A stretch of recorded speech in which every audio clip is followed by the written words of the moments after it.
Praise the King.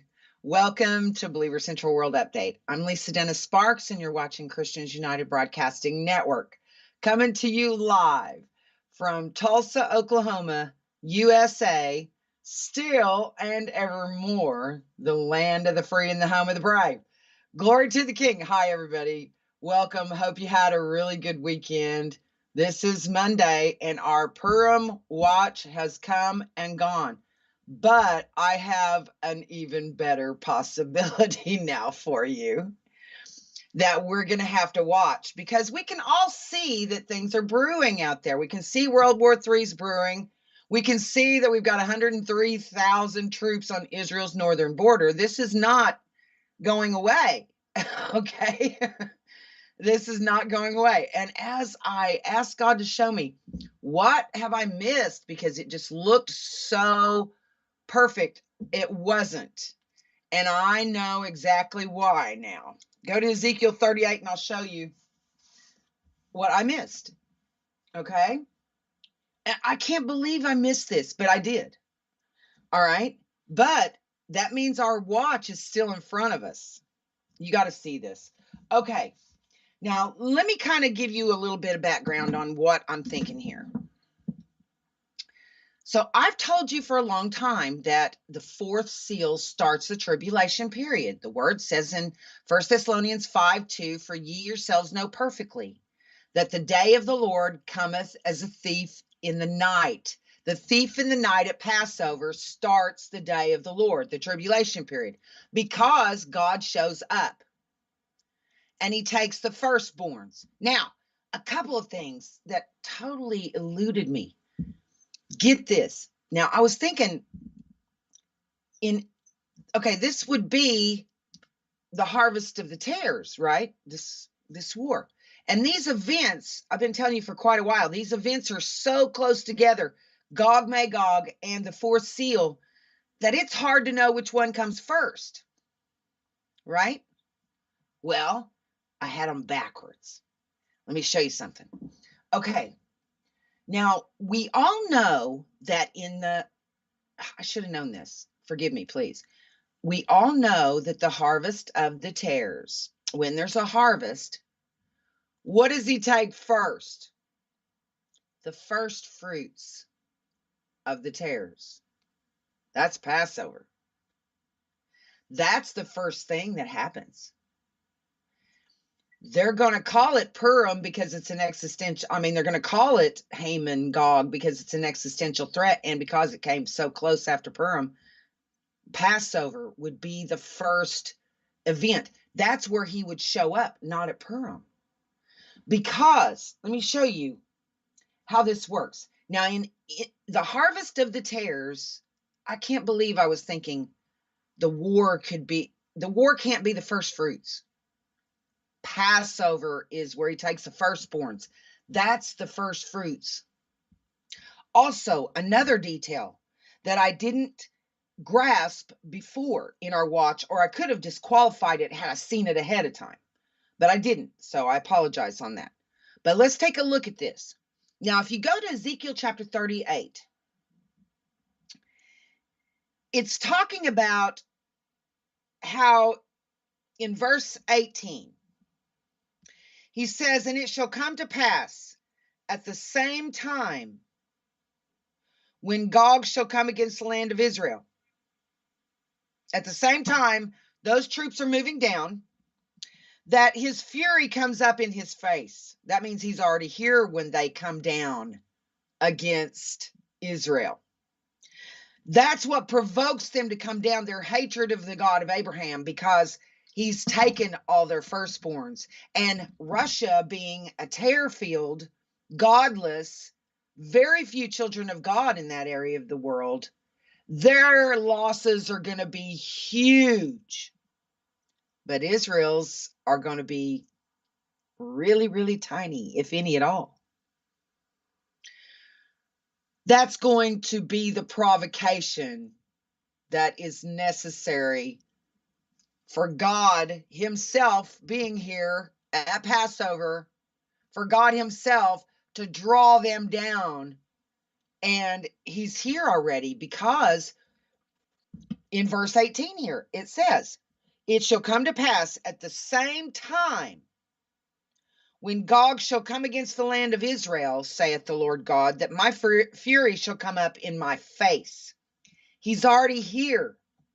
He's already done his thing at Passover, taking the firstborns. And then, when he's already taken the firstborns, Russia's going to have such significant losses that they're going to, their hatred is of God, of the God of Abraham, okay? The God of Israel. So when the God of Israel shows up and everybody knows it's him, and Russia sustains ridiculously large losses, and Israel sustains little to none, there is the provocation for Russia to come down. He's already here. When Russia moves down against Israel's northern border, he's already here. He shows up for the first fruits of the harvest. See, the Gog-Magog war, I'm stupid sometimes. The Gog-Magog war can't come before the fourth seal of the Passover. And now I can see that, but I couldn't tell before. Those events are so close together, it's hard to tell which one comes first, but now I know which one comes first. And I should have known this. I should have known this. It's so simple, but I just didn't see it. God had to open my eyes to it after Purim was over, because I was so focused on Purim. So then he showed me, when Russia moves down against Israel, he's already here. The fury comes up in his face. That means, and see, Passover would be the first part of the harvest of the tares, not the Gog-Magog war. Because when you first start reaping a harvest, the very first thing you take is the firstborns, the first fruits of the harvest. That comes first, and then the rest of the harvest. It has to be Passover. Now, is it this year? I don't know. I don't know that. But I know that that's the order of things. I had it wrong. I had it backwards. It's not Gog-Magog first, like it looks. See, because it's purposely written to look that way, though. Okay? But you have to let him guide you to figure out that it's not. The first fruits, that's Passover. That means the rest of the harvest of the tares, which is the Gog-Magog war, has to come after that. If that fourth seal opens on Passover and he shows up and takes the firstborns, then that event, him being here, see, it says he's the one who puts hooks in their jaws and brings them down against his land and his people.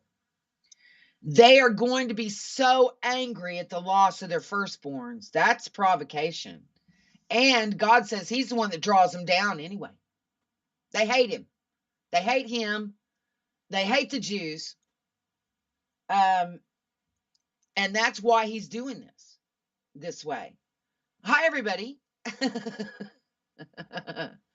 That's right. Buffy says, yes, in Egypt, it was firstborn, then all of them that went after Israel. Yeah. So, see, it has to be, I've had these events backwards. I got to switch them.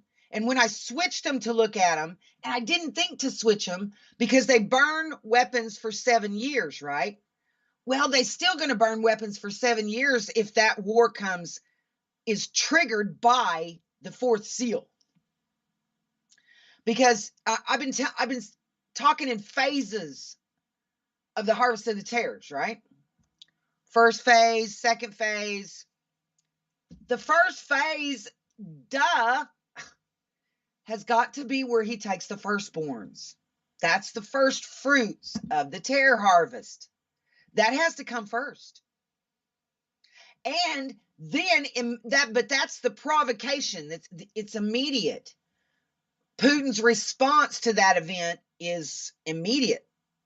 And then you have Gog Magog war, and he roasts them all up for the birds. And if this happens at Passover, if that fourth seal opens, I'm not saying it will. I don't know. I'm not a psychic or a prophet, okay? I'm a researcher. And as you can see, obviously a very flawed one. Okay. I should have seen this. And if I had seen this sooner, I could have disqualified our Purim watch and not put us all through that. I'm sorry. Forgive me, please. But do you see what I'm saying here? The truth in it. Do you see the truth in it? The first fruits have to come first of the harvest of the tares. Duh. Passover would be where he shows up, just like the other scripture tells us in 1 Thessalonians 5:2, for ye yourselves know perfectly that the day of the Lord, or the 7-year tribulation period, comes with the thief in the night. That is the death angel, midnight Passover. That's not Jesus. Jesus isn't coming until 7th trumpet, between 6 and 7. So that's on down the road. At least 3.5 years from right now. Okay. But the Father does come first. We figured that out. He comes for the harvest of the tares. He's got to take the first fruits first. And that would be Passover. The firstborns. They would be the first fruits. Okay. And then that would mean God is here from that point. Once Passover happens, he's here. And then he's here to drag them down from that northern border and bring them all against his people and his land. And then he's going to slaughter them all like cattle. Roast them up and feed them to the birds. And which is brilliant, and the reason he does that is because rotting flesh breeds diseases. And if he feeds this flesh to those birds and animals in the mountains, the supper of the great God, there's no more flesh on any of those bodies, and they don't produce those diseases. The supper of the great God, is the whole purpose for it is to make sure disease doesn't settle in to the land or into the people of Israel. Isn't he amazing? I love him.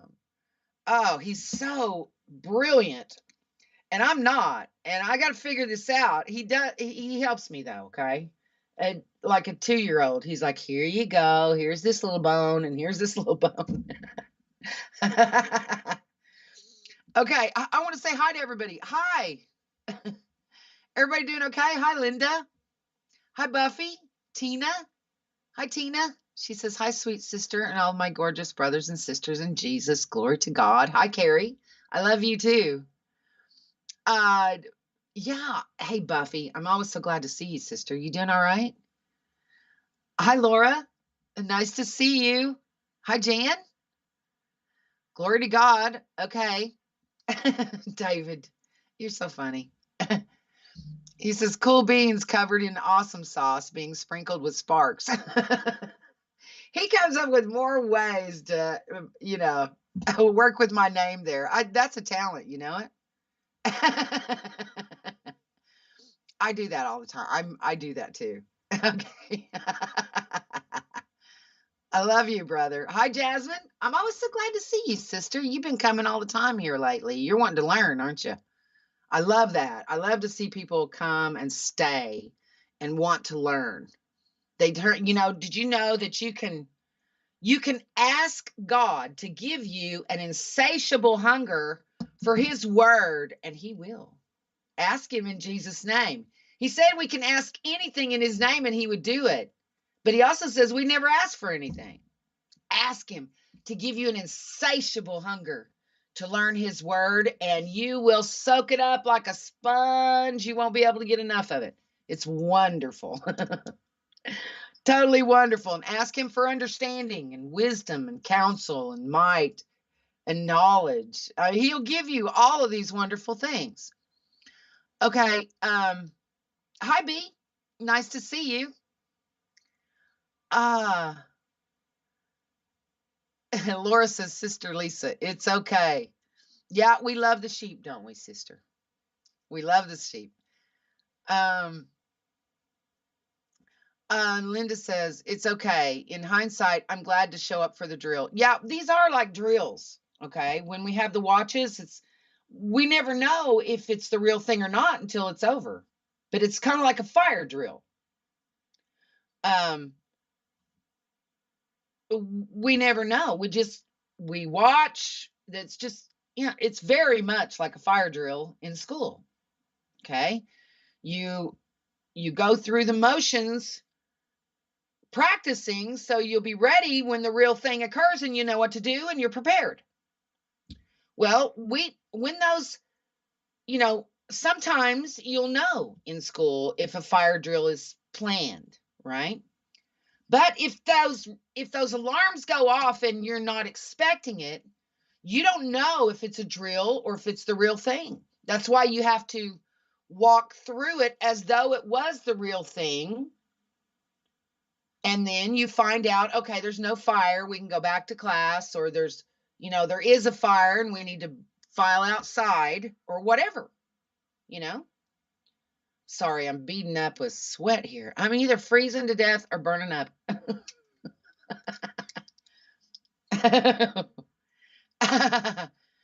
Are you able to see what I'm pointing out to you?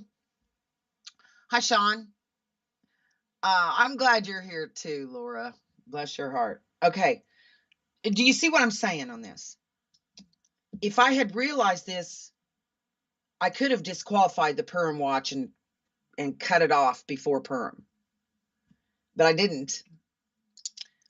But I do now. All right. And does it make sense to you what I'm laying out for you? See, I already know that the first thing in a harvest is the gathering of the first fruits.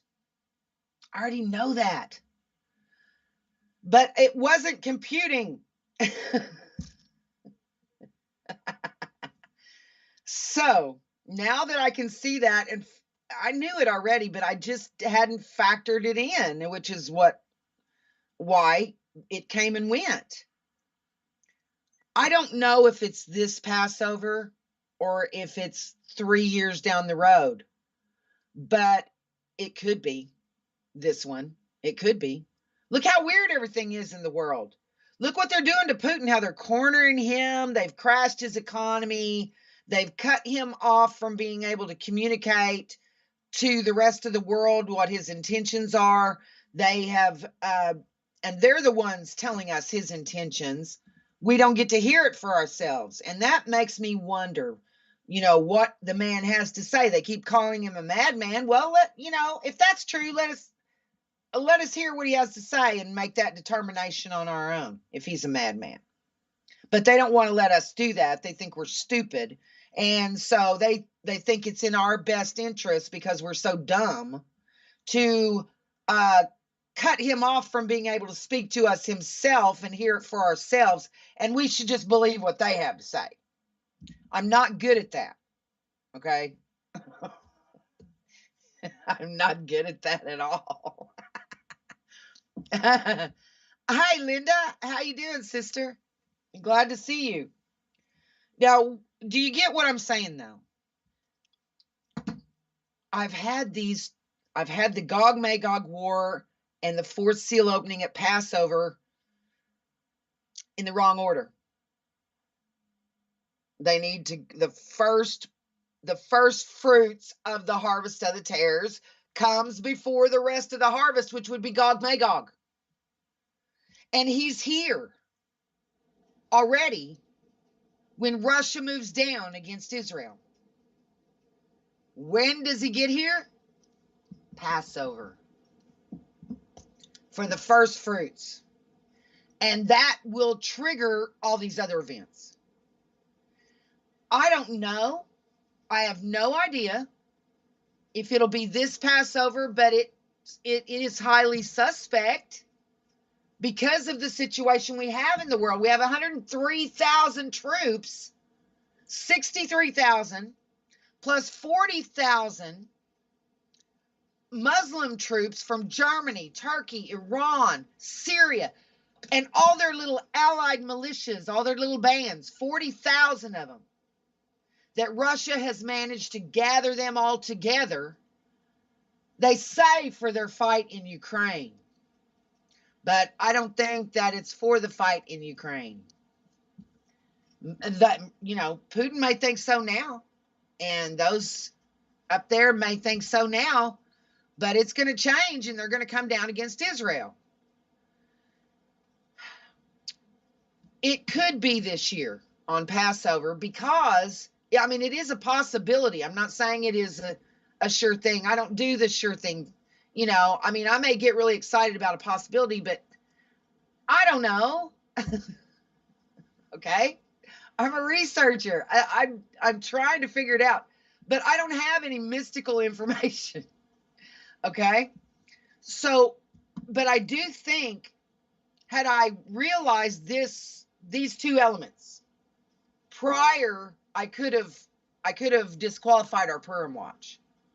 But I hate being stupid, okay? And sometimes I'm just dense as a doorknob. I don't know. Is a doorknob dense? Anyway, sorry. I'm sorry about that. But now I see it. I'm just really slow sometimes. But this eluded me during that watch. I could not see it. But immediately after, I was like, what's the deal, Lord? And then he starts throwing into my mind, what's the first thing you do in a harvest? First fruits. First fruits. The first fruits are always taken first. The first fruits are Passover.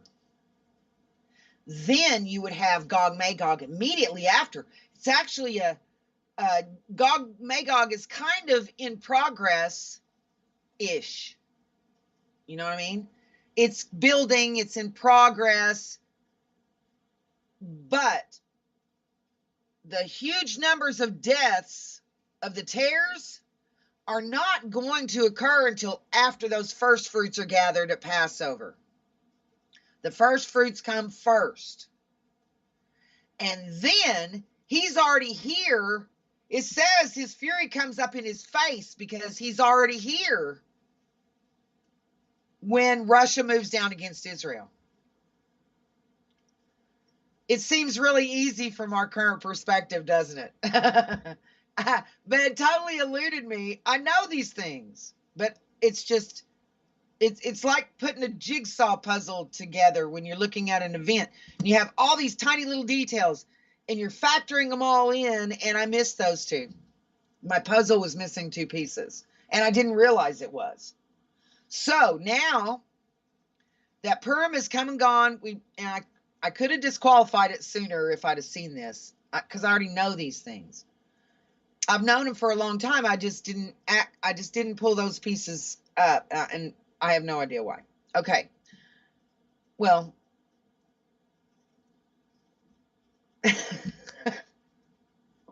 anyway, I think this makes a whole heck of a lot more sense this way when I switch the events. The Gog-Magog harvest of the tares can't happen before he takes the first fruits. That's Passover. So see, Passover, it has to be first. And I always thought this war has to come before the trib can start at Passover, right? And then I thought, well, if God shows up, that's the start of the trib. When he shows up, that's the start, right? And these events are so close together. I mean, maybe they might not even be more than a couple of days apart. I mean, these events are so close together because Israel burns weapons for 7 years after it's over. And if it starts at Passover, it's going to end very quickly. I mean, with this here, it's going to end quickly if that's the case. Because the birds, let's say this does have, okay, let's do, a what if. What if the fourth seal does open at Passover? And that's when God shows up, and that's when he takes the firstborns of the tares. I don't know if it will be or not, because I'm not a psychic. All right, I'm a researcher. I'm guessing from what I know of what it says. Okay, so I'm thinking about this, and I'm thinking, okay, Israel has to burn bodies for 7 months. They start burning weapons for 7 years. Well, that means it has to either, and I interpreted this as how Gog-Magog has to come before. They would have to start burning weapons for 7 years prior to the 7 years actually starting. And maybe even 3.5 years prior. Maybe. Because, and that would, well, it can't be that way. It can't be 3.5 years prior to the start of the trib, because Gog-Magog doesn't come until after it starts. I mean, maybe within just a couple of days after it starts, but the first fruits of the tares come at Passover. And that's when he shows up, and that's when the day of the Lord starts, and that's when the trib starts. I've been telling you guys that for a long time, and I kind of altered my thinking a little bit on this Purim thing, but I shouldn't have. Because I deal with things I can prove, evidence. And that one totally just knocked me off my feet. Purim, wow. It just made so much sense to me. But it doesn't have to occur exactly on Purim for the Haman reference to be applied, because it's an existential threat. Okay. It would be a very short, I mean, within a few days would be my guess of, well, I don't know. Let me think. Okay. Nope, it can't be fifth seal. Fifth seal starts the harvest of the wheat. So it has to be fourth seal, then Gog-Magog, then fifth seal. Because the fourth seal at Passover is the harvest. That's the first fruits of the harvest of the tares. That would trigger Putin to come down against Israel, and you have another phase of the harvest of the tares. And he's going to rain fire on on Magog. That whole area of the world over there is going to be really, really bad. You're looking at like 2 billion deaths. This is on a whole nother scale that's never been seen before in the world. So it's going to be weird. Okay. I think Passover has to come first, because that's the first fruits of the tares, and that's the first part of the harvest of the tares, not the Gog-Magog war. I knew that. I don't know why I didn't remember. We're going to take a real quick break, and when we come back, we're going to look at these things some more. Don't go away.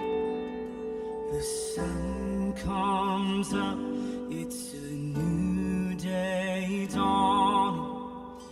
It's time to sing your song again. Whatever may pass and whatever lies before, let me be singing when the evening comes. Bless the Lord, oh my soul, oh my soul, worship His holy name. Sing like never before, oh my soul, I'll worship your holy name. You're rich in love and you're so to anger. Your name is grace and your heart is kind. For all your goodness I will keep on singing. 10,000 reasons for my heart to find. Bless the Lord, oh my soul, oh my soul, worship His holy name. Sing like never before, oh my soul, I'll worship your holy name. And on that day when my years are closing, the angels near and my time has come, still my soul will sing your praise unending. 10,000 years and then forever, Lord.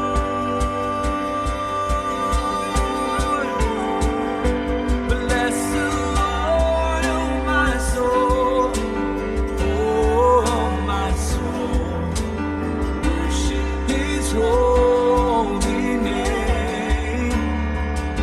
Sing like never before, oh my soul, I'll worship your holy name.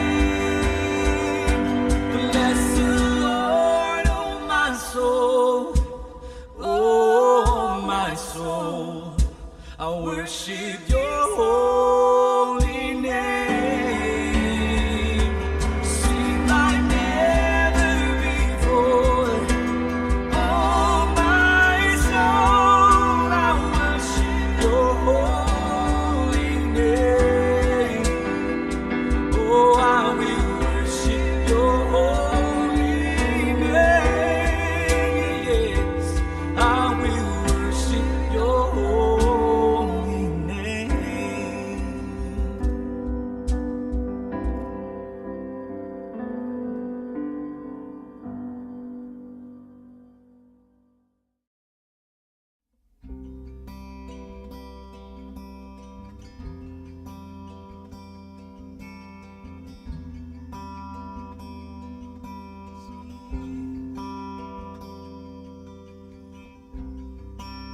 Worthy of every song we could ever sing, worthy of all the praise we could ever bring, worthy of every breath we could ever breathe. We live for you, oh Jesus. Jesus, the name above every other name. Jesus, the only one who could ever save. Worthy of every breath we could ever breathe. We live for you. Oh, we live for you. Holy, there is no one like you. There is none beside you. Open up my eyes.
Jesus, the only one who could ever save.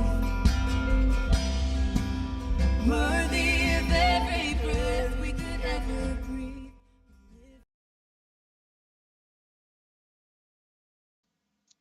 Welcome back to your way happy Bible study on CUBN.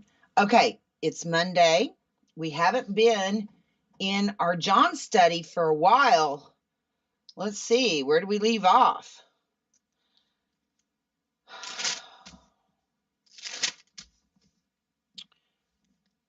Okay, I'm thinking we are at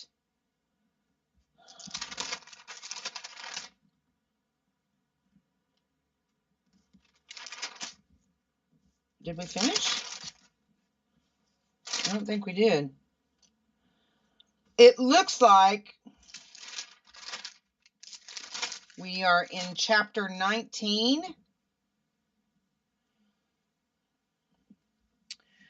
This was when Jesus has already been arrested. This is John chapter 19. And if you have questions about Passover or about Purim, our Purim watch that we had, that is now, we've cut off the Purim watch. The new watch is Passover.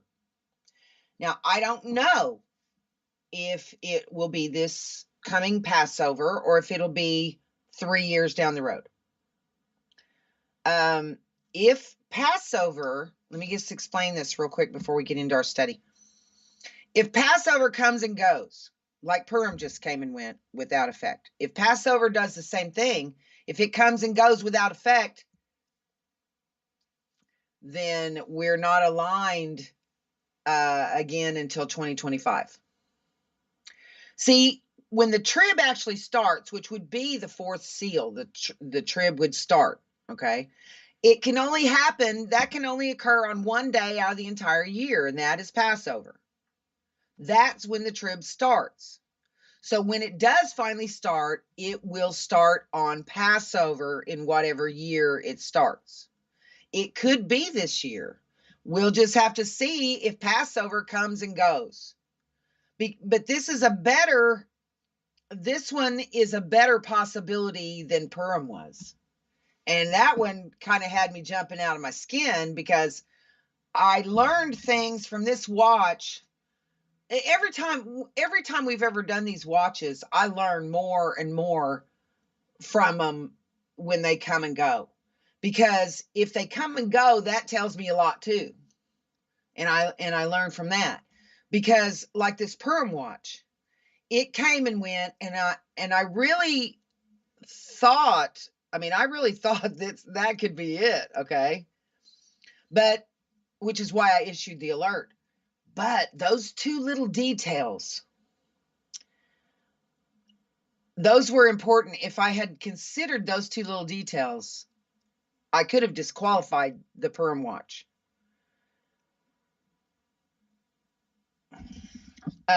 So I apologize. I know these things. I just, it's like putting together 1,500 puzzle pieces and you forget two. But those two are really important. They change the whole picture. So anyway, the Passover watch is a much better possibility than the Purim watch. Because see, we're still totally aligned. And if this was to happen at Passover, which it has to start at Passover, okay, it has to start at Passover because that's where the trib starts. That's where the fourth seal would open. And that would be the beginning of the harvest of the tares, taking the first fruits first. He always takes the first fruits of the harvest first. Okay, so the harvest of the tares, the first phase of that would be taking the first fruits. That's Passover. Now, for this year, everything is aligned if it happens that way, that I can tell. Okay. If it does start, then we would have seals 4, 5, and 6 this year. The reason it can't start next year is because there is no blood moon in the fourth quarter of next year for the sixth seal. In 2024, there is no blood moon in the fourth quarter for the sixth seal. In 2025, there is. And see, you have 18 judgments left. There's already 3 seals open. The third one opened last year at the Shemitah. And that's a 7-year Shemitah that will very likely see the collapse of the national economies and the rise of a global economic system that will be cashless. It'll be all digital. Okay. We still have, right now there's over 12 million people a day dying of starvation. Are you aware of that? It's ridiculous how many people are dying of starvation. And that's going to get way, way worse. That's one of the fourth seal effects is starvation and war and disease, bioweapons, chemical weapons, nuclear weapons. Okay, we should expect for all of those to be used. Why are there 28 biolabs scattered throughout that entire region that the New World Order has placed in there? Why would they put 28 biolabs in there that are working on weaponized versions of things or gain of function research if they didn't plan to use them at some point? Why would they invest all that if they didn't plan to use them? I think they do plan to use them at some point and probably blame Russia for it. This is going to turn really bad. But see, you have 18 judgments, and we know that the 5th trumpet and the 6th trumpet straddle the midpoint where the temple is defiled. The 5th trumpet on the front half, that's the last one on the front half, and then the temple's defiled, and then you'd have the 6th trumpet, and then we would leave at the 7th. Okay? So we know that how many are on each side? That's 9 on each side once it starts. And that's an average of 3 judgments per year. We have to have a blood moon in the fourth quarter to accommodate the 6th seal. 3 judgments a year. Okay? So you would have to have that blood moon for the 6th seal in the year that the trib starts. This year we have one. So if this happens at Passover and God shows up, the Father, okay? This isn't Jesus showing up. This is God the Father showing up, which is why they rebuild the temple, which is why they institute the law throughout the world. And even the snake and a dressed pope attempts to appease the God of Abraham by instituting the law over the whole world. Well, no flesh is going to be justified in his sight by the law, according to Scripture. They do all these things to try to appease him because they see what he's capable of when Russia comes down against Israel. The whole world is going to see how he responds to an assault on his land and his people. And Russia's, the Russian threat will be gone. The Muslim threat will be gone. And you'll have a situation where the whole world is interested in appeasing the God of Abraham. And then the Jews start teaching the rest of the world the law and their history of how when they forsook the law, he had to turn his back on them. So they'll rebuild the temple. They'll attempt to appease him, but they can't. There is one way to appease the God of Abraham and make him happy. And it's not sacrifices. It's not rebuilding the temple. It's not following the law. It's by embracing his son. The only thing that you can do to make the God of Abraham happy is to embrace his son.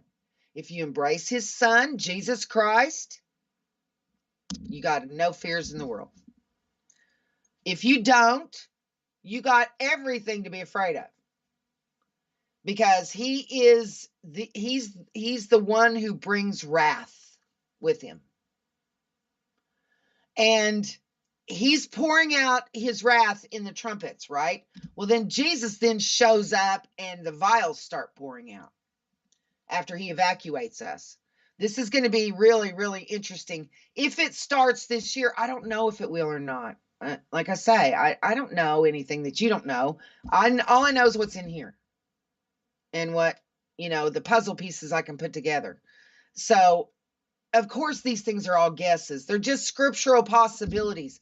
But we watch to see what happens because these things are coming. I mean, we can see World War III is in its early stages. We can see that Russia is camped out on Israel's northern border and has been since 2018. And now they've rallied 40,000 more troops to help them, they say, in their war with Ukraine, but those are going to come down against Israel too. You've got 103,000 troops altogether that God is going to feed to the birds. And it's going to take Israel 7 months to bury them all. It's going to be amazing when it does happen. But if it is this year, you've got an average of 3 judgments per year. So we've got to have a blood moon in that 4th quarter for the 6th seal. We don't have one in 2023 and 2024. If it doesn't happen this year, then it's going to wait till 2025 when we once again have a blood moon in the 4th quarter of the year. Okay? So that's why the blood moon has to happen in the same year as the trib starts. 3 judgments per year. You've got seal 4 is 4, 5, and 6 the first year. Then seal 7 and trumpets 1 and 2 the second year. And then the 3rd year would be trumpets 3, 4, and 5 over a period of 3.5 years. So that blood moon is important for the 6th seal. That gives us timing on that one. These others fall on the feast days. So we know that trumpet number 5 opens the bottomless pit. Apollyon comes out. That's where the Pope dies. That's where he enters the dead Pope's body and resurrects him. And then he walks around in his Pope suit for 42 months, Apollyon does, and rules within his body. But that happens right before the midpoint, after the temple's rebuilt and all of that. Okay? And then you would have the 5th seal. Then you would have, that's where Apollyon occupies the Pope's body. Then Apollyon inside the Pope's body defiles the temple at the midpoint, which would be, if it starts this year, that the midpoint would be the 9th of Av in 2025. Okay? So if it starts this year, we'll just have to wait and see what happens, okay? I'm going to watch until he comes, or until he takes me home. I'm never putting aside these watches ever, because this is how we learn and how we prepare ourselves to be ready in case of these events. For these kind of events, there's not a lot of preparation you can do other than what you would normally do for any kind of a power outage or a storm. Just a couple of weeks worth of emergency supplies, flashlight, blanket, your medicines, candle, whatever. So it's not like there's a ton of things we can do to prepare. You can only prepare as for just a regular emergency or power outage or storm. That's really all you can do. But Passover is now the watch, and it's a better possibility. It actually aligns with the scriptures better than when I had those two events reversed, the wrong order, had them in the wrong order. So now that we've got this, now that we have that part at least settled in the scriptures, we know that the first fruits of the harvest of the tares would come first. That means it couldn't have been Purim. Means it has to be Passover. That's where he would take the first fruits of the tares overnight, like he did in ancient Egypt, where the Jews had to put blood on their door, and there was not a house among the Egyptians that didn't have a death in it. And some had multiple deaths. If you have multiple firstborns, you know, I'm a firstborn. If my daughter and my grandson lived with me, those are both firstborns. My oldest daughter's a firstborn. My oldest grandson's a firstborn. And if we were all in the same house, and if we were tares, all three of us would be wiped out. But thankfully, we're not tares. We're children of God. But, you know, the harvest of the wheat, that's us, comes after the harvest of the tares. We got a little bit of a reprieve here because their harvest comes first. Ours isn't going to come out of the blue. We'll be knowing when ours comes because theirs comes first. Once we see theirs, then we'll know ours is dead ahead. But what it looks like is that it could, you know, but we're going to know. We're going to know if it's going to be this year by the time Passover comes and goes. There won't be a watch all year unless it actually manifests. If it manifests, we're in it, and then we'll watch for the fifth seal, which would be very likely at Pentecost, and that starts the harvest of the wheat, first fruits of the wheat. That's where they come after us and want to slaughter us because they're mad at God. Okay? They're really, really mad at God. And anybody got any questions I can answer before we get into our John study? Yes, Passover is April 15th or 16th. Yeah, Laura says it's 15th. Yeah, right in there. It's like the 15th or 16th through the 23rd or something like that. Oh, Laura says it's the 15th. Thank you, Laura. Yeah, it's tax day. What a trip, isn't it? David says tax day. Oh, ain't that funny and ironic? It is weird, isn't it? Yeah, you do have to embrace his son. Linda Starr, she says it's also Good Friday on April 15th. Now, Laura says, could the Lord make a special blood moon? Of course he could, but keep in mind that all these things are for timing. See, the reason it's a blood moon is to give us timing. And the birds in the valley, do you know if this happens? The birds are in the valley now, and that's one of the factors that has to be aligned, right? If he actually shows up this time at Passover this year to take the first fruits of the tares, if he does, we're in it from that point. Okay, that would officially start the 7 years. If Passover comes and goes without effect, which is possible too, okay, that's always possible.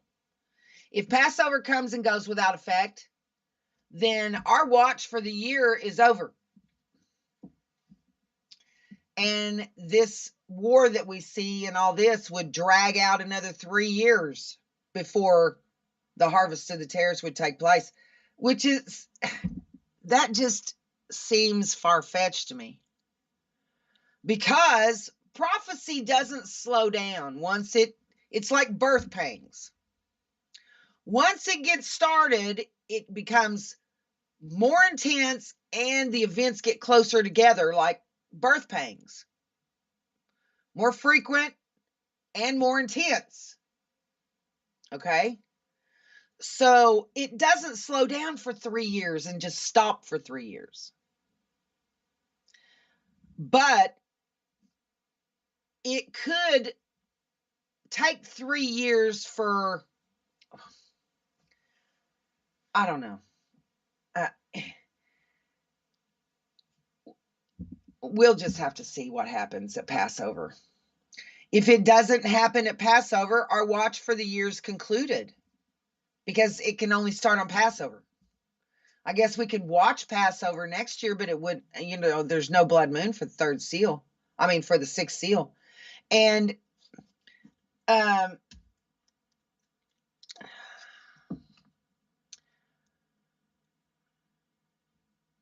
he could make a special blood moon, Laura, but the reason he adds these things, that he always has a reason for everything. Like the Supper of the Great God is to prevent diseases from infesting his land and his people. It seems like a really barbaric kind of event, where he drops all these bodies and he washes them all with an overflowing rain. Then he pulverizes and breaks them up with large hailstones. And then he sends fire and brimstone and roasts them all up and says, "Come and eat," to all the birds. You think, well, wow, why does he do that? Well, it's because he wants to keep diseases out of his land. He's really, really smart, okay? By feeding all that flesh to the birds and the animals, he keeps the diseases out of Israel.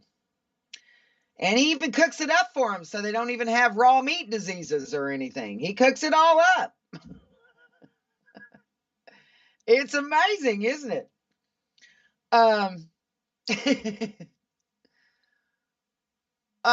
Crystal says, I think I recall you saying them reversed originally. Anyway, those two events are so close. If I would have been thinking clearly and not being stupid like I can be, I would have remembered that the first fruits of the harvest of the tares is not the Gog-Magog war, it's Passover. And then the Gog-Magog war is the rest of the harvest.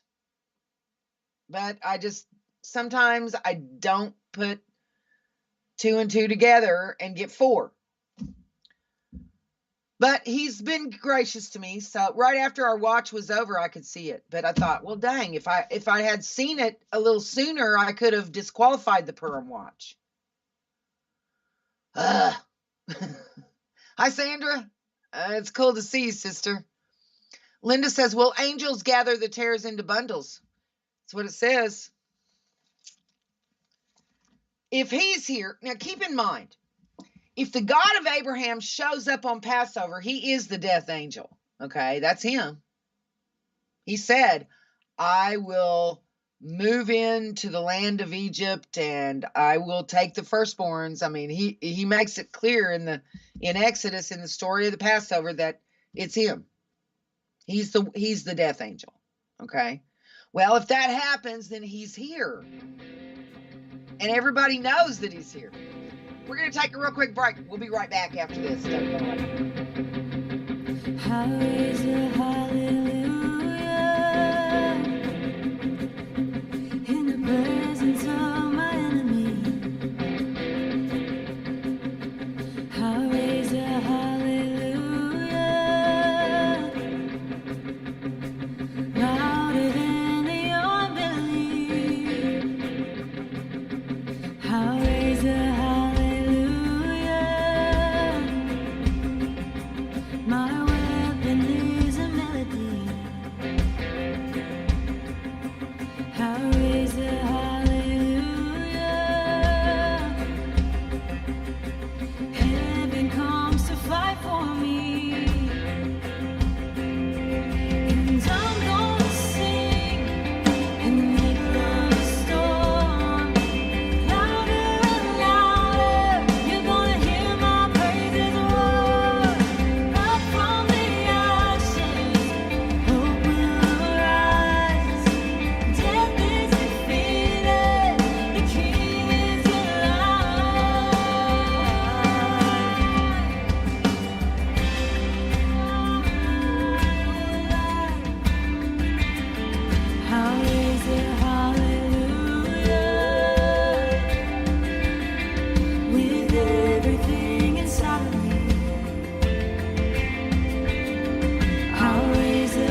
Welcome back to your Way Happy Bible Study on CBN. Okay, I wanted to answer your question. Might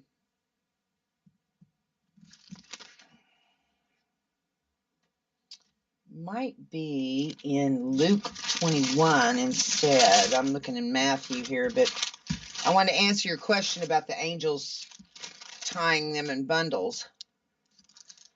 Let's see.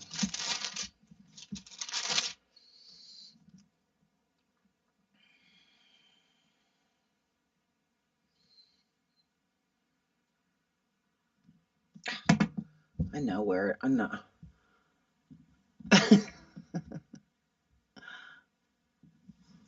Let me find it. Okay, it's Matthew 13. What is wrong with me? Matthew 13:30.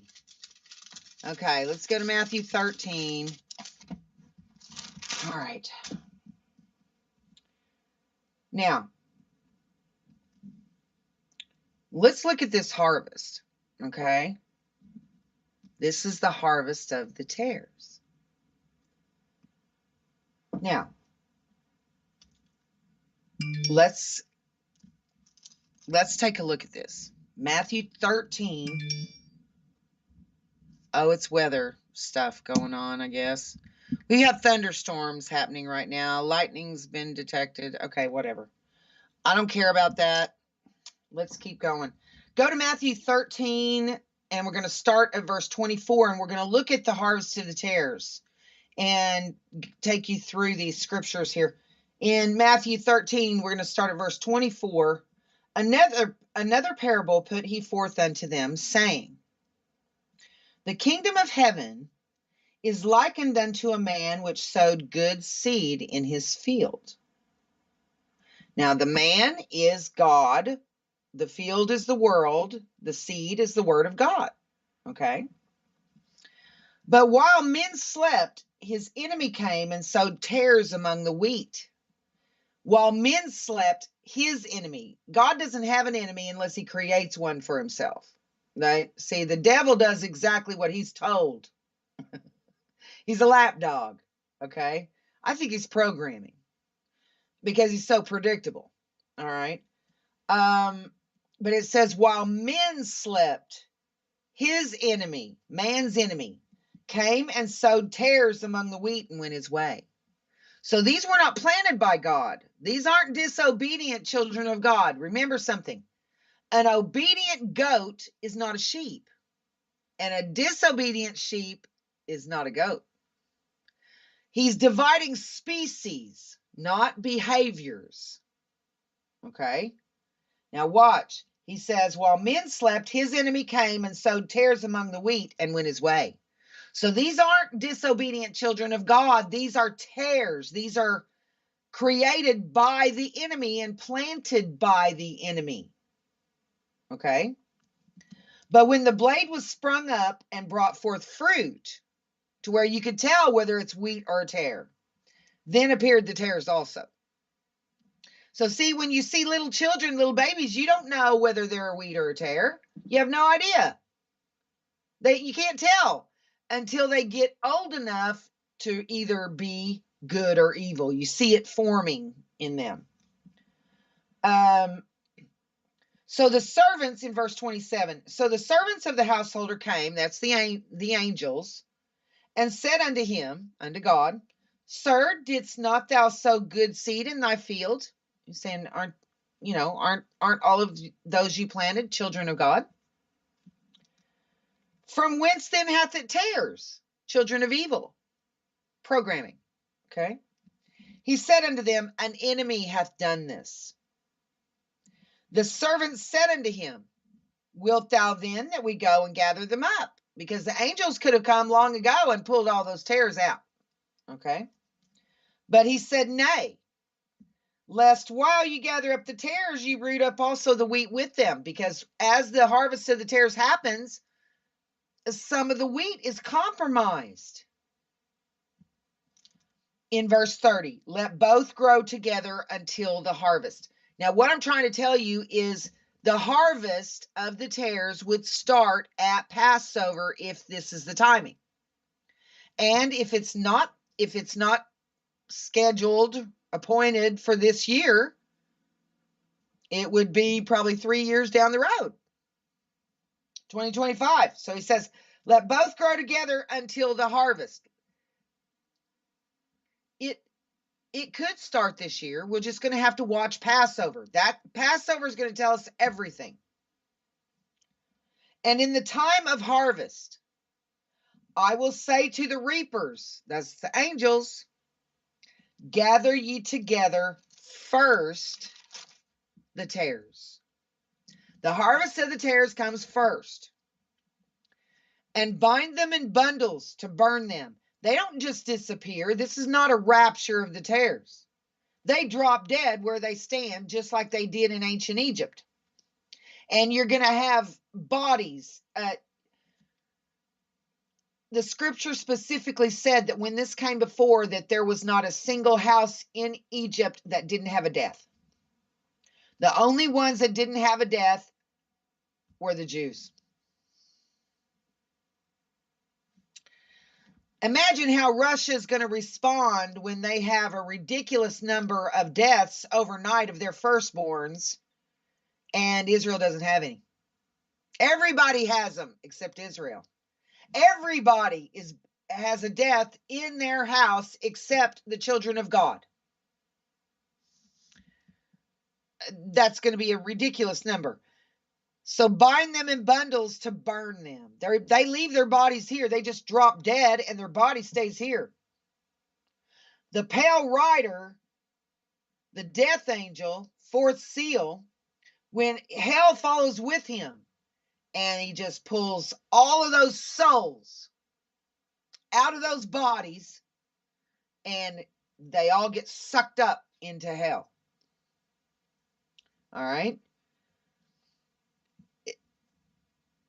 That's how it works. Now, I want to show you. Watch this. Go down to 37. Matthew 13:37. Jump on down. He answered and said unto them. Well, let's do 36 too. Then Jesus sent the multitude away and went into the house. And his disciples came unto him, saying, Declare unto us the parable of the tares of the field. He answered and said unto them, He that soweth the good seed is the Son of Man. Okay, that's Jesus, God in a flesh body, Son of Man. In verse 38, the field is the world, and the good seed are the children of the kingdom. Now, just because you haven't learned any better yet from the word on how to conduct yourself in life, just because, I mean, you are what species you are born to be. You're either good seed that God planted. Doesn't mean you're not foolish and disobedient and slow to learn. Okay, we all are. The good seed are the children of the kingdom. Whatever type of seed you are planted as is what you are. Okay, you're a child of the kingdom from before you were born. Now he says, but the tares are the children of the wicked one. The tares are the children of the wicked one. So, it's not that we're not all the same species. There's children of God and there's children of the wicked one.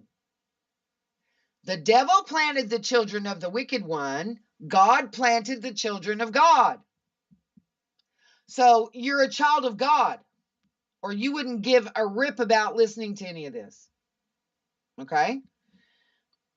God planted us, even though we're stupid and evil and disobedient, slow to learn, dense, and we're still children of God. And he loves us because he planted us. You can't be a child of evil just because you're clueless. You're a child of evil if you're planted by the wicked one and you're one of his. Okay? No child of God is a child of the wicked one. Okay? The seeds, it's like planting flowers or broccoli. All right? If you plant a seed of a child of God, you get a child of God. If you plant a seed of a tare, you get a tare. Just like if you plant a flower seed, you get a flower. If you plant a fruit tree seed, you get a fruit tree. Okay? Now, just because that fruit tree doesn't cooperate, it doesn't make it a thorn bush. Okay? Now, watch. In verse 39, the enemy that sowed them is the devil. The devil is the one that planted the tares. Can y'all hear that thunder? I like storms. They don't bother me. The enemy that sowed them is the devil. The harvest is the end of the world. And the reapers are the angels. Now, it says, as therefore the tares are gathered and burned in the fire. Remember, he says he's going to rain fire on Gog and Magog. So shall it be in the end of this world. The Son of Man shall send forth his angels, and they shall gather out of his kingdom all things that offend, and them which do iniquity. Now, the children of God, you can lose your body and your soul as a child of God. Let me try to explain this. Science says that this is a virtual world. Okay, they say they found computer code at the foundations of everything. That's really important to factor in, because of how things work. Now, we are triune beings. We are spirit, soul, and body. Okay? Now, in the children of evil, they are not like us. Their body and soul and a wicked spirit drives them from within it. They're like an avatar where wicked spirit enters in and drives them around like an avatar. Okay? You and not me, my king. You have to have, the kingdom is here. The millennial kingdom is here in this world that we're in. The children of God are, a child of God is inserted into the womb, into a flesh body. That flesh life has a virtual world identity, if you will, or you can call it a world identity, whatever. That's pre-written. Whether or not you like peanut butter or anchovies or tomatoes, is all coding written into that virtual world character's personality. That's why the programmed children of evil can have a soul. The soul is the personality, the world identity. Okay? To be able to participate in the millennial kingdom and get your body back, you have to have an identity that belongs to this world. That's your soul, your personality. And your personality or soul can be affected by many things. Like with Alzheimer's patients, they forget things, right? They don't remember you. They're not the same person that they were. That's the person that they were. That's the soul. Okay. And if they forget who they are, the soul is captured by the identity, by the world identity. The child of God can't express or take control of the body. Now, if that happens, if the flesh body and the programmed, pre-written life, personality, soul is stronger than the child of God within, if we fail to give our life to Jesus, then the soul, which is evil in this evil world, okay, pre-written to be evil, even in the children of God, the soul takes control of the body instead of the child of God within. That's the broad path that leads to destruction, where the personality that's pre-written dominates the child of God within, intimidates the child of God within to where they just withdraw and they don't forcefully take control by the Spirit of that body and that personality and force it to align with the Word. Now, on the broad path that leads to destruction, that's children of God who lose their body and their virtual world identity. Jesus takes his two-edged sword and he divides, he severs soul and spirit. And the soul, virtual identity, world identity, and the body go to the flames. They're tossed out. But under the blood, if you're following Jesus and you're on the narrow path, then you'll get your body back. And you'll also keep your world identity. You can't come back and be resurrected and regenerated and be here for the King's millennium without a flesh body to come back to and without a world identity. You have to have both of those. But the children of God on the broad path that leads to destruction, the world identity and the flesh body combination, they can't rise up by themselves and take control over it. That's why we have to surrender the body and the soul to Jesus. We just give Jesus our whole life as a whole. And then he from within will cause this child of God to be strong enough to rise up and take control of the world identity and the flesh body. And it has to be submitted to Jesus. Both of those, the world identity and the body, they have to be surrendered to Jesus for you to get them back. He's not going to give you an immortal body with all the cool upgrades if you're not submitted to him. Why would he? But see, the children of God who are on the broad path, they do lose their world identity and their flesh body to the flames. But the child of God within returns to the Father. The child of God within is not lost. The child of God within does not burn, but they do lose their body and their world identity because they didn't trust in Jesus. Only Jesus within us can strengthen the child of God inside enough to take over the mind and the body that we're encased in here, okay? So what the bottom line is that no child of God is going to burn. Even if you lose your body and your world identity, you're going to return to the child of God, which is your consciousness, your awareness, who you know you are from within. Okay?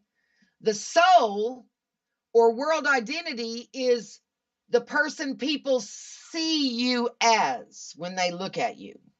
It's all your likes, dislikes, it's your ambitions, it's all of these things. It's the person you present to the world. That's the soul.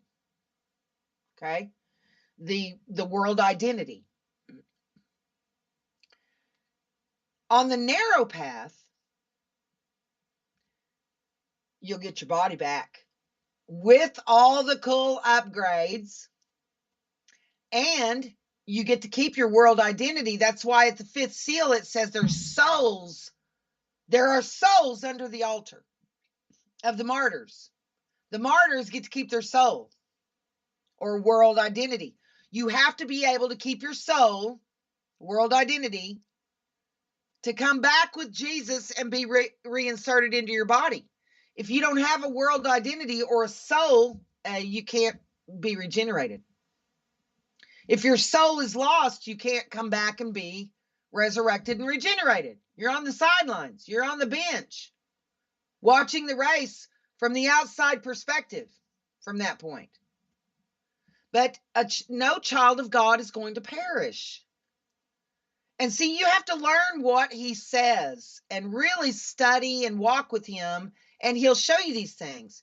But it is true that those on the broad path, most children of God are on the broad path that leads to destruction. That means they're not going to get their body or their world identity back. Even though Jesus died for them, they didn't take advantage of the gift he offered. And they didn't follow him, even though they are children of God. So he takes his two-edged sword, he severs soul and spirit, and the body and the soul of the child of God go to the flames.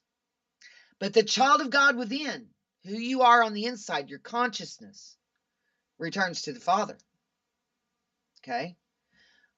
But those on the narrow path that leads to life, we surrender our body and our soul and our spirit, all that we are, to him.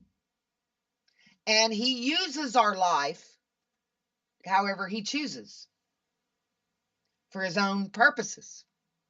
That's why we're joint heirs, because we gave him our lives here and he uses them for what he wants to use them for. And then he'll give it back to you. That's why he says those who save their lives, keep their one life for their own selves, are going to lose it. And those who give up their own lives to him for his service will get it back. You'll get to keep it.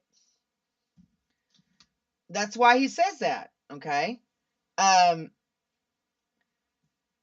Why would you be a joint heir if you didn't let him use your body and your life for his purposes? You wouldn't be. So, hopefully you understand what I'm talking about when I say you have a body, and I call it a virtual world because it helps me make more sense of it in my head, how it works. Because you have, like in a game that's VR, you're alive and well outside, but you're playing within the virtual world in a character that you are controlling from the outside, right? Well, we have a life outside of this too. And there's a lot of indicators that this is probably some kind of an amazing simulation that we're in. Why else would science say they've discovered computer code at the foundations of the world around us?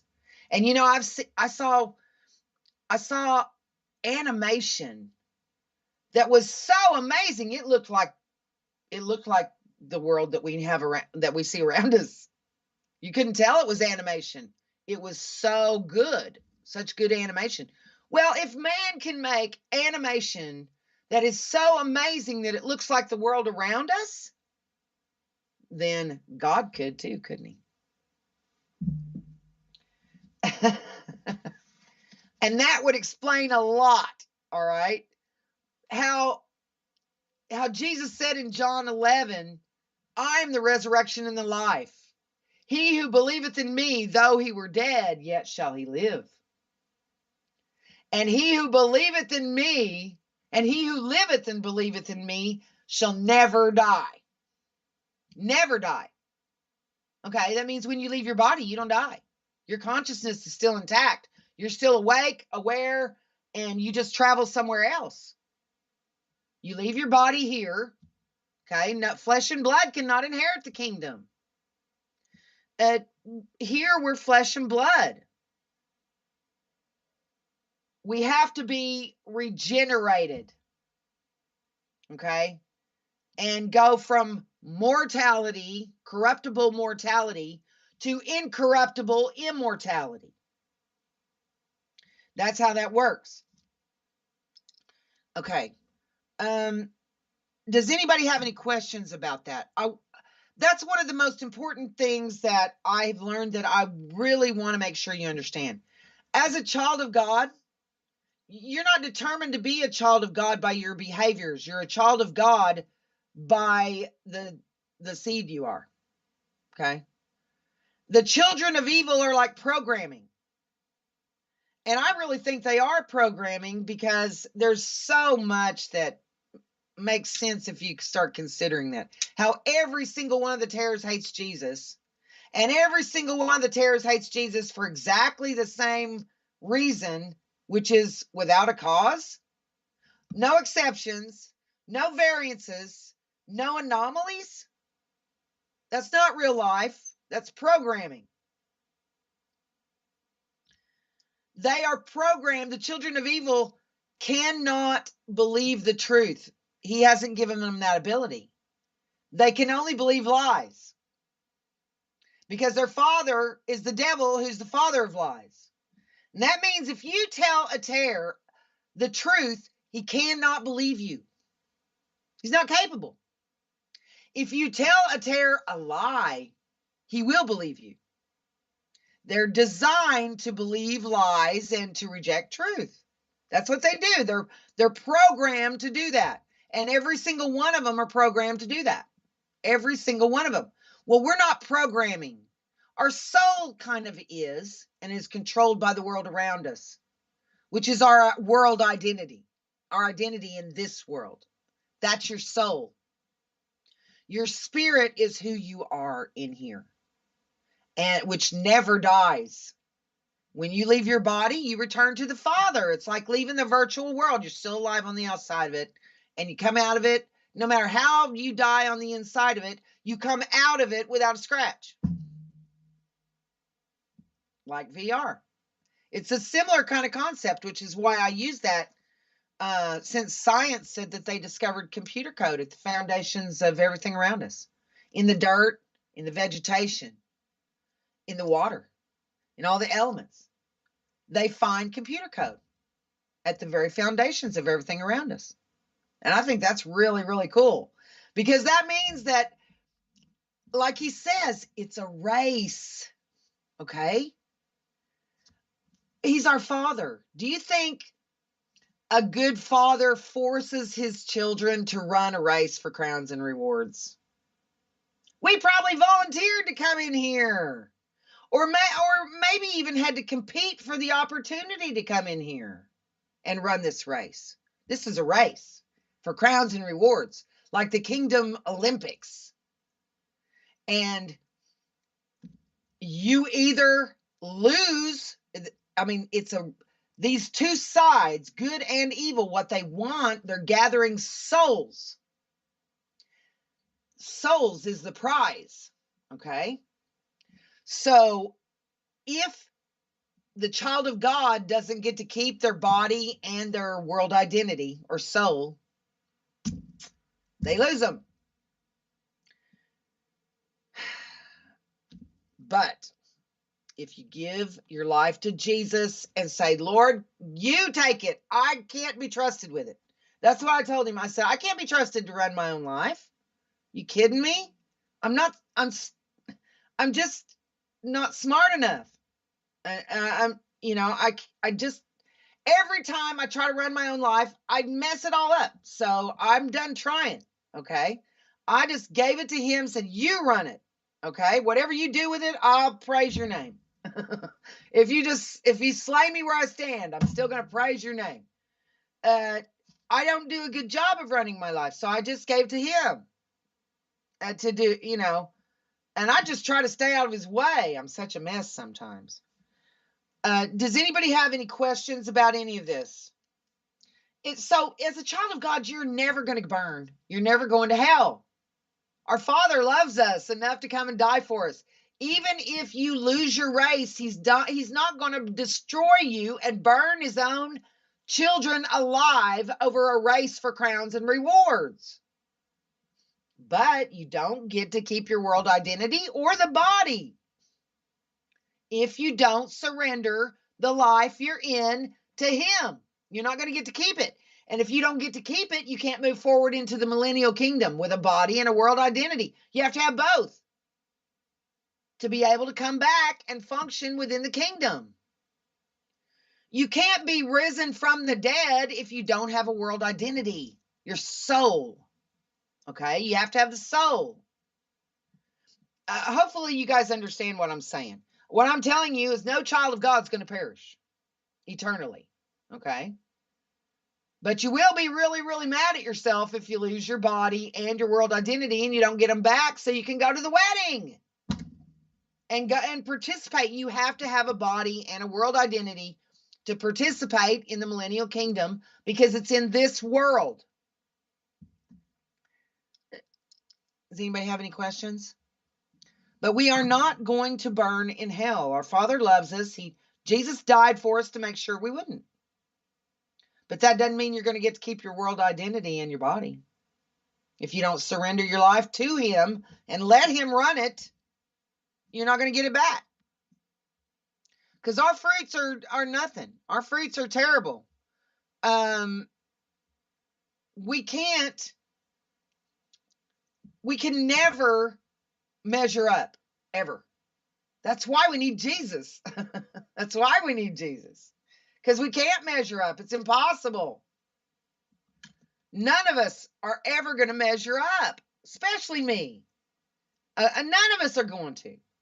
Okay? So that's why we are so thankful that Jesus died for us. We wouldn't even have a chance to win this race without him. And no chance at all. We cannot fight the sin programming. That's the soul, that's your sin nature. You can't fight it without him doing it from within you, for you. You can't fight it. We become its prisoner without him. Okay. Let's see. Has anybody got any questions? Oh, you think I'm beating myself up too much? Well, I'm telling you, if I was to get this much too big for my britches, he would knock me down so fast it would make my head spin. I have to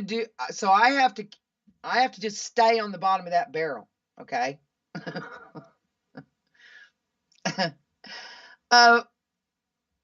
Hey, Vonda, how you doing, sister?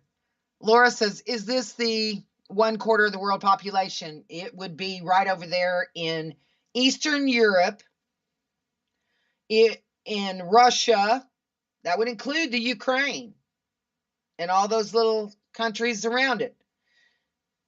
All that is Magog. Iran, Iraq, Syria, Libya, Ethiopia, and then you've got all these Muslim countries in northern Africa. They're gonna get attacked from the south too. But between, it would be Eastern Europe, Western Asia, and all of that area down into the Middle East and into northern and eastern Africa. That's 1/4 of the world. And that's where you're going to see all of the deaths over there. Now, the USA, I don't expect us to get hit at all. Now, I mean, I guess we could, but I don't expect that we will. They could do us all a favor and take out DC. We could live with that, couldn't we? Trump lives down in Mar-a-Lago. That could be the new capital down there. I'd be fine with that. How about you guys? Oh, you like storms too, Joy? Hi. And chocolate? Yeah, me too. Wow. Now, Karen has an interesting question here. She says, what happens to the children without a body or world identity? They're still children of God, just like we all were with him before we ever came into this world. Okay. He knew us before we ever came into this world. And it tells us that in Ephesians 1:4, Galatians, Ephesians, Philippians, Colossians.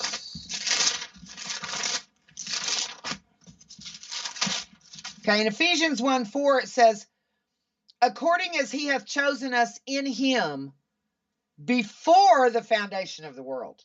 So see, our existence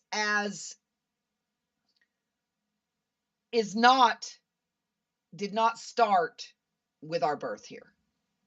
We were all with God before we ever made his virtual world simulation and before we ever came into it. We were all with him. We're all his children. We all know him. We just don't have any memory of it while we're inside this world. Our memory is restricted. We only have access to 10% of our brain capacity in this world. We're restricted by 90%. Okay. And so we don't remember who we are or why we came here. It's amazing, isn't it? The children of God that don't get to keep their body or their world identity, you have a body outside of this world. That's not, kind of like the VR concept where you have a body that's outside of this world that when you exit this world, you exit without a scratch, whether you win or lose. But if you lose it and you don't get to keep your body and your world identity, you're going to be ashamed. Okay? And you don't want to be ashamed before God. But if you don't get your body and your world identity back, you're on the bench. I mean, you're just watching from outside, kind of like, God watches everything from outside. You'll be able to watch from outside too. And I guess kind of, on the sidelines, on the bench, whatever, you're not in the race anymore if you don't get to keep your body and your world identity. But you're still alive, still well, still fine without a scratch, no matter what happened to you inside this world. And we know from like Lazarus, right? We're not pulled totally out of the simulation when we die. We have a body outside of this one, okay? We have a body that's still inside the virtual universe, if you will, that goes to a different location, because we saw in Luke 16, Lazarus had left his body. His body was rotting in the tomb, but Lazarus wasn't there. We see him in Luke 16 in Abraham's bosom, aka paradise, and he has a body in paradise, even though his flesh body here was rotting in the grave. He still had a body where he was at in paradise. He still had all 5 of his senses, physical senses too. So did the man in hell. He was thirsty. He could talk. He could hear. He could see.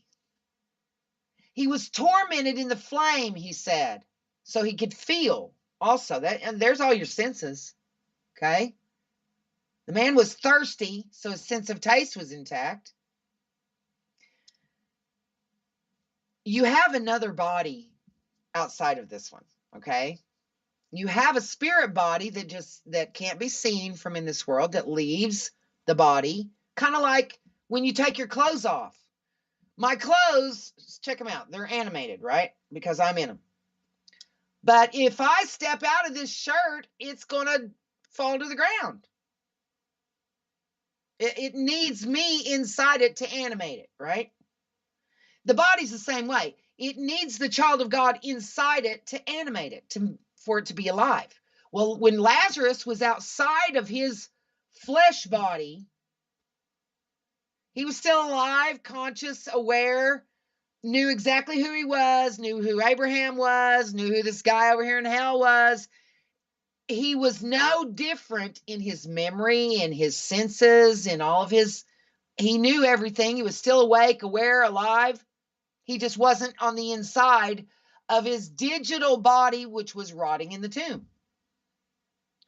And if it's all digital, it makes perfect sense, because resurrection would just be coming back into this world from outside of it, into the body you left here. Regeneration would be achieved with coding. Easy, real easy, like in a virtual world.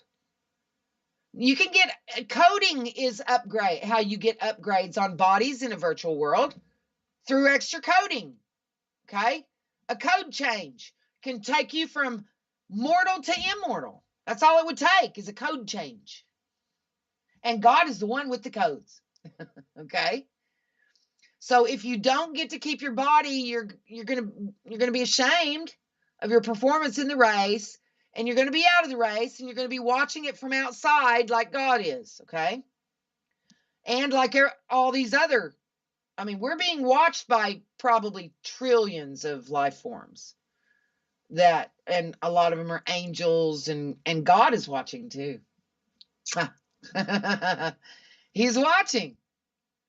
And he just rejoices in the presence of the angels that when one sinner repents, when one child of God turns away from following this world that is just junk to following him instead, he's thrilled. He jumps up and down for joy. He loves that because that's a soul that's one.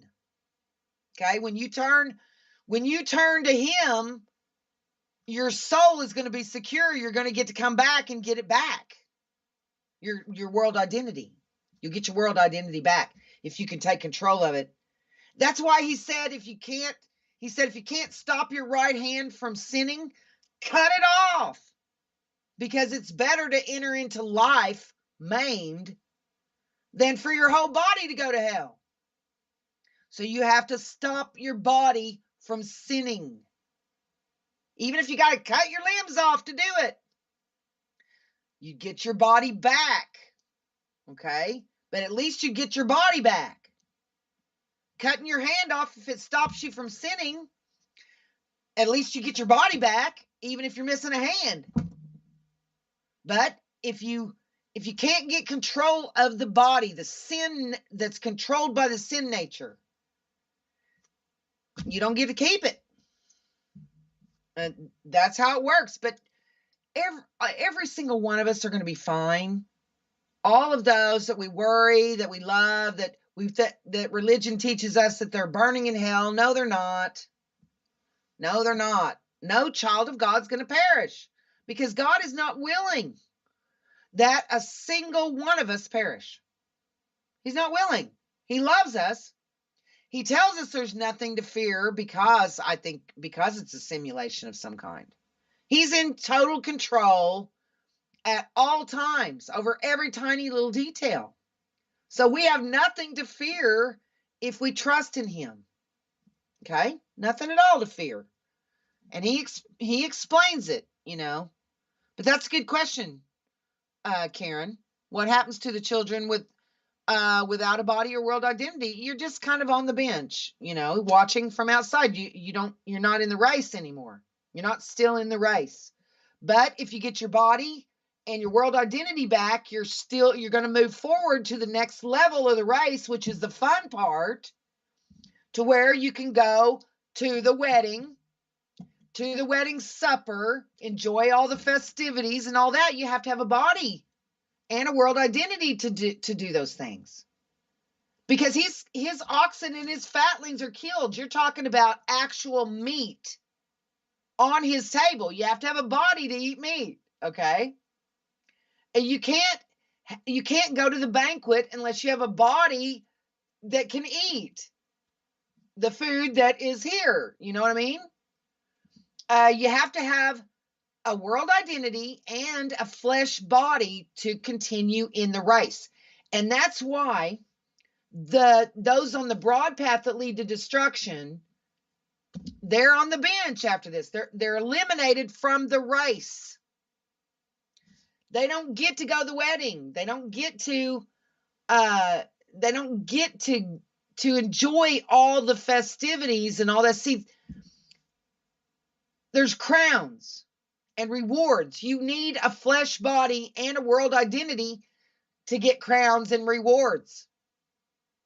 And you need your body back in order to get all the cool upgrades, like superpowers and things like that. Immortality. Those are all just code changes. He can take you from mortality to immortality with a code change. It's all real easy if you factor in that it's technology, not mysticism. He says, prove all things and hold fast to that which is good. Well, you can't prove anything that's mystical. You can't prove nothing that's mystical. That means you have to throw it all out. So what is it rather than mystical? It's technology. This world is constructed of computer code, according to our scientists. Really brilliant ones, actually. And that's what they say. They say it's constructed of computer code. Well, that makes perfect sense. With what I know from the word, that totally just lines right up with it, you know? And it also makes sense how whether we win or lose our race, the child of God within, it exits without a scratch. Okay? You're going to go back to the Father totally intact, totally unharmed. You'll just be ashamed of yourself. And if you lose your body and your world identity to the flames, that doesn't mean the consciousness of the child of God goes with it. No. God is not going to allow you to burn. He loves you. He died for you. Now, he takes his two-edged sword and he severs soul and spirit. The child of God returns to the Father. The body and the world identity or soul goes to the flames. But so don't ever tell yourself that somebody you love is burning in hell, because they're not. They're not. Go over to 1 Corinthians. I've given this to you guys many times, but we have a lot of new people. 1 Corinthians chapter 3. I'll wait for you for a second, because I really want you to burn these into your brain too. Okay? This proves that even if you blow it, you're still going to be okay. All right? God loves us. He died for us. Even if we blow it, we are not going to burn eternally. All right? He loves us. Would you burn your children to death and destroy them because they lost a race at school for crowns and rewards or ribbons or trophies or whatever? Of course not. But religion wants you to think God would do that. And why do they want you to think he would do that to his own? Because if you think that if you think he would destroy you for any cause, you cannot love him. If you think he would destroy you for any cause, you can't love him. And that's what you're commanded to do, is to love the Lord your God with all your heart, all your mind, all your strength. Okay? You have to understand that he would never harm you. He was never going to destroy you. He's not going to let you burn. Now, you might blow it and lose the character he inserted you into here. You're going to you might lose the body and the personality of the pre-written sin nature of the character that you've been occupying in his story. But you're never going to burn as the child of God within. You're not going to see hell. Watch this. 1 Corinthians chapter 3, verses 14 and 15.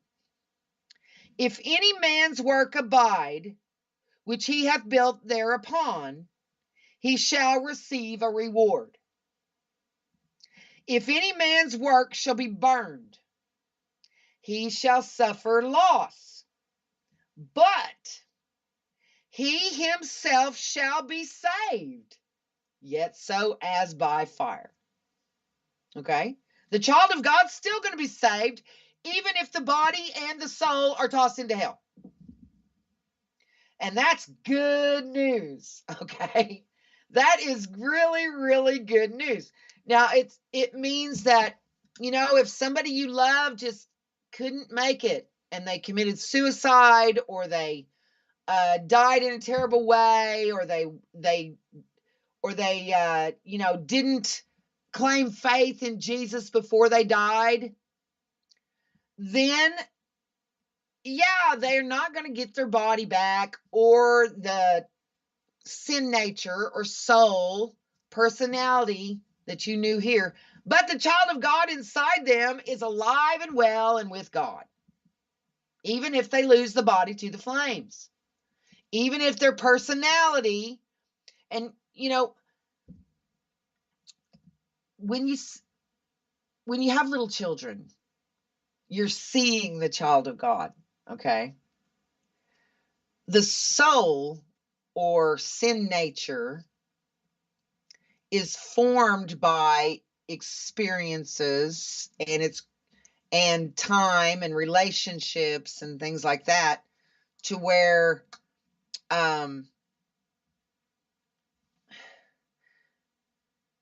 a person can be different. You can see things like sometimes those that are vaccinated, that I notice personality changes big time, especially in those that have been vaccinated twice or more. Big time changes in their personality. And that's the soul being altered by chemicals or whatever, But if your mind was wiped and all new memories were uploaded, you would not be the same person anymore. You'd be somebody totally different. So think about that. All right. But see, this 1 Corinthians, that's why I want you to burn this into your brain.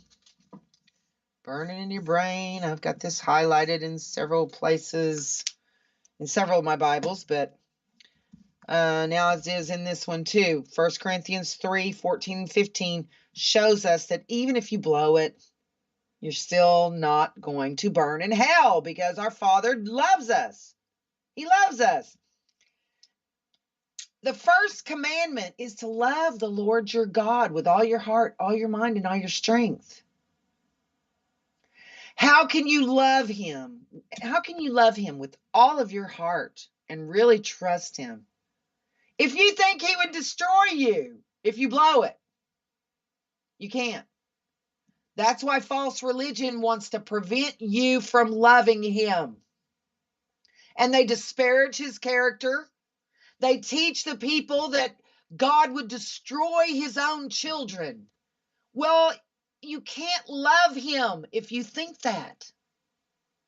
He doesn't destroy his own children. Even if they blow it, they'll lose the world identity and the flesh body that exists, that's digital, that exists inside a simulator. But the child of God within is going to be safe even if the body burns. Even if the world identity burns, the child of God is going to return to the Father just as safe as before they came into this world. Okay, we're going to be fine. And I gave you the scripture in Ephesians. Did I not tell you? Ephesians 1:4. According as he hath chosen us in him before the foundation of the world. That means we're all older than dirt.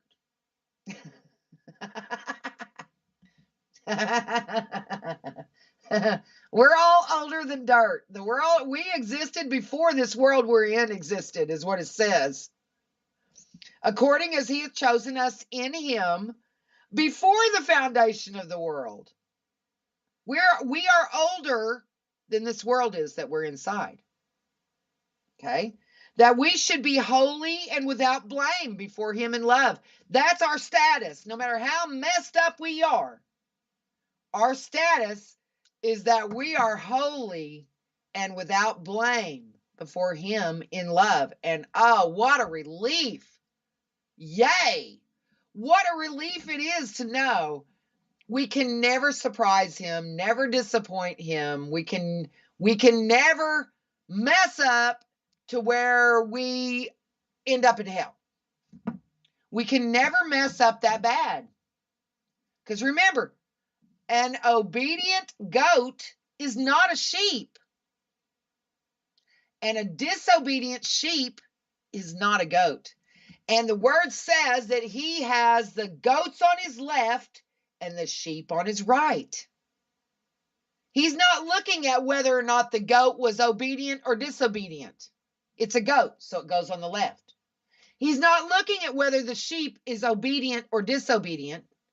He's looking at that it's a sheep, so it goes on the right. Okay? This is a race. This is a sifting, and the harvest of the tares could be at hand at Passover. It could be. We'll see.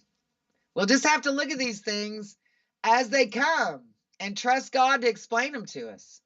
You know, is there any more questions? We're about out of time, aren't we?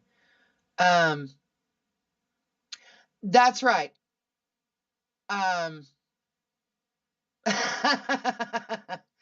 Jasmine says, wow, from the sound of it, I'm surrounded by tares. I don't think any of us have ever actually met a tare. He wants us to pray for our enemies because most of our enemies we will ever encounter are fellow children of God. He wouldn't want us to pray for tares, would he? I love you guys. God bless you. Thanks for joining me tonight. Hope to see you on Wednesday, 7 p.m. Central. And in the meantime, do right and risk the consequences.